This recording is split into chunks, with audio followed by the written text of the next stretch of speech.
Hello everyone, this is Math 53, Unit 1, problem number 10, and it's a doozy. This is a PEMDAS type problem, and they've made it look very complicated and a little bit scary. But we'll break it down and make it much more manageable. So when we talk about PEMDAS, everyone knows that we're looking at parentheses, but curly brackets are also considered parentheses or hard brackets. And also this line between the numerator and the denominator. This is also one of those things that separates the two. So you should try and do all of the top before you do all of the bottom, or all of the bottom before you do all of the top. So let's take a look at that, and let's write in the operations we're doing so that we know what we're dealing with and how many steps it's going to be. So here, they've put all the numbers in parentheses too, so don't let it confuse you. We have unsigned multiplication here, we have a subtraction, and we have unsigned multiplication. So there are just three operations we're worried about. And according to PEMDAS, we would start with multiplication and do all of the multiplication or division first, and then do all of the addition or subtraction. So that means we're going to start here, this number 1, and then do this, and then subtract those two products, subtract the second product from the first. And down below we have parentheses where there is an operation. So this would be our first operation, that addition, and then we're going to do the exponent. This would be our second operation. And then our last operation would be 2 right here. Sorry, we had a car alarm problem.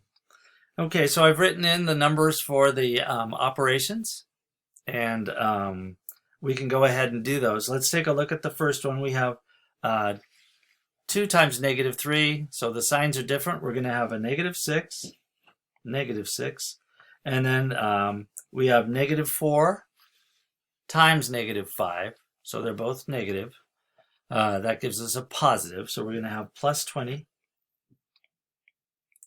And we used up this negative sign with the 4, so we can just call this -6 plus 20. And here we're combining two terms with different signs, which means we take the difference between the two numbers, which in this case is 14. And then we preserve the sign of the larger number. The number with the larger absolute value, which is 20, has a positive sign. So positive 14 is where we end up after our three operations. Okay, so this is our number in the top. It's positive 14 over something. And the number in the bottom, our denominator number, is going to be, we'll do this in purple. We're going to start inside the parentheses. We've got -2 plus 1, combining numbers with different terms, different signs. So we're going to take the difference between 2 and 1, which is 1.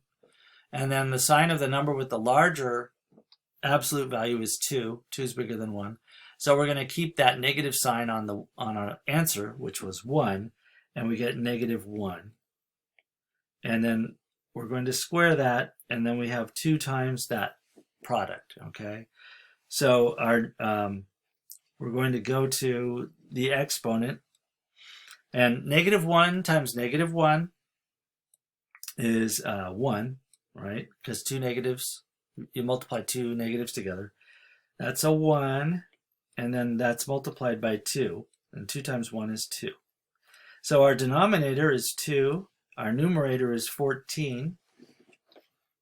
So we have positive 14 over positive 2, and we can reduce this, right? So we can divide the top and the bottom by 2, and that's the same as dividing the fraction by 1, because 2 over 2 is 1.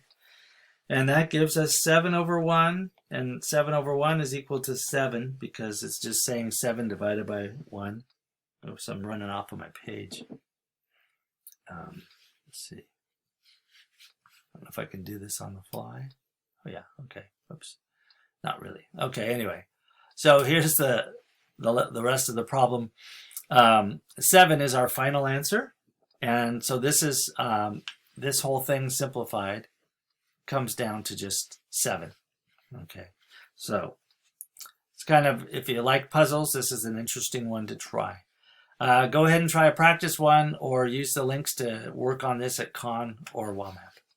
Good luck.